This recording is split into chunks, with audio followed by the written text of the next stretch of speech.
আপনাদের সকলকে দুহাত জোর করে নমস্কার জানাই।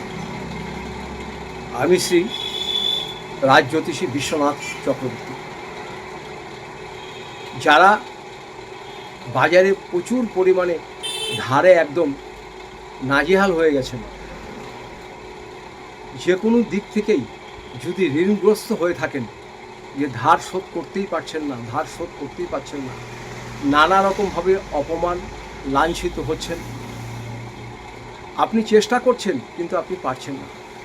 যদি আপনাদের কারো এরকম হয়ে থাকে যে ঋণ আপনারা একদমই শোধ করতে পারছেন না, তবে আপনারা এই সামান্য ছোট কাজটা করবেন, দেখবেন আপনাদের 1 থেকে 1.5 মাসের মধ্যে ঋণ শোধ হয়ে যাবে। ঋণ পরিশোধ করার জন্য এই কাজটা করবেন। যে কোনো ঋণই হোক না কেন, সাধারণ লোকের কাছে ধার নিয়েছেন সেটা হতে পারে, সরকার থেকে ধার নিয়েছেন সেটাও হতে পারে, ইন্টারেস্টে টাকা নিয়েছেন সেটাও হতে পারে। ধার মোট কথা আপনার শোধ হয়ে যাবে, ঋণ আপনার শোধ হয়ে যাবে। কি কাজ করবেন? এটা আপনার শনিবার দিন করবেন। একটি মাটির ছোট ঘট কিনে নিয়ে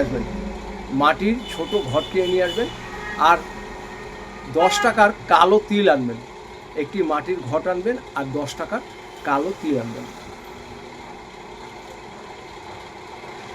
আপনার গৃহের যেখানে তুলসী মন্দির আছে বা তুলসী আছে গাছ লাগানো, সেখানে মাটির হাঁড়িটাকে রাখবেন, ছোট ঘরটাকে রাখবেন। রাখার পরে ওই যে তিল আছে, প্রতি শনিবার সকালবেলা ঘুম থেকে উঠবেন, উঠে হাতের তালুতে একটু কালো তিল নিয়ে খালি বলবেন, মা তুলসী মা, আমার যেন ঋণগ্রস্ত থেকে নিস্তার পাই, আমার যেন ঋণ শোধ হয়ে যায়। অল্প একটু 1 চামচের মতন নেবেন, নিয়ে সেই মাটির হাঁড়িতে রাখবেন। এইভাবে আপনি 8টা শনিবার করবেন। 8টা শনিবার করার পরে, প্রতি শনিবারই করবেন 8টা শনিবার করার পরে সেই তিলটাকে আপনি যে কোনো, দেখবেন অশ্বত্থ গাছ আছে, অশ্বত্থ গাছ যেটাকে আমরা পাকুড় গাছ বলি বা অশ্বত্থ গাছ বলি, অশ্বত্থ গাছের গোড়াতে সন্ধ্যাবেলা শনিবার দিনকে এটাকে রেখে আসবেন। 8 দিন করার পরে 7 দিন করবেন, 7 দিন করার পরে 8 দিন করার পরে সেই 8 দিনের দিন সন্ধ্যাবেলা যে আপনি ঘরটাকে রেখে আসবেন অশ্বত্থ গাছের নিচে। আপনি দেখবেন 1 থেকে 1.5 মাসের মধ্যে আপনার ঋণ শোধ হতে শুরু হয়ে গেছে।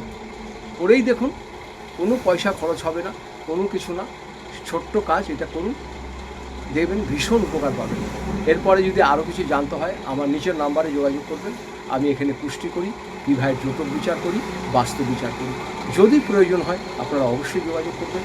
আপনারা সবাই ভালো থাকুন, সুস্থ থাকুন। আপনাদের সকলকে নমস্কার জানাই।